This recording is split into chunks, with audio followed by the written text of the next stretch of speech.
that they're relying on the most if they have a weak side. Okay. So the reason we're doing that is to kind of make sure that they're not buckling and giving way on that leg that they're putting most of the weight on. My personal preference, when possible, I like to lock both legs just in case one or the other gives way. As long as you're blocking one, you're fine. Okay. And it would be the one that we're doing the most work on. So if we're going to Kathy's left, we're going to assume that is her stronger non-operative side. So I'm going to make sure that I'm blocking her left leg especially. Okay. So we would have assisted her towards the front of the chair, whichever way we want to do. And then we're going to talk her through this. So I'm going to explain to her, I want you to use your hands on the armrest to push up from the chair when I ask you to. We're going to lean forward and we'll rise on the count of 3.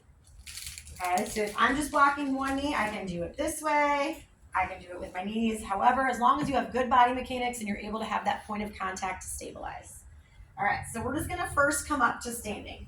Okay, 1, 2, 3. So I'm leaning back with my weight, coming up to standing, and I've got my knee here close. All right, so now if I was concerned about anything or if I hadn't done it yet, I would do my egress test. We would do this 3 times. We would do the marching in place, and then we would do that forward and back step. So if I know, hey, her left knee buckles a little bit when we do that, but it's not bad, I'm probably comfortable just me transferring.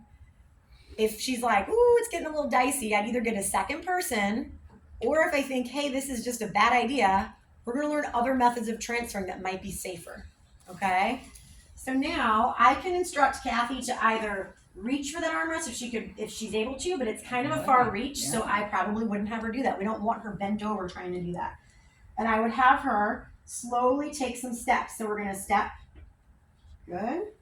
And see how I'm staying in touch with that leg. So if she were to buckle, I'm right there. Okay? Yeah, you can.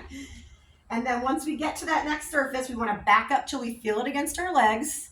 I'm going to instruct her to bend forward, reach back for the armrest, and I'm squatting using good body mechanics to help her lower. Okay? Good. Any questions?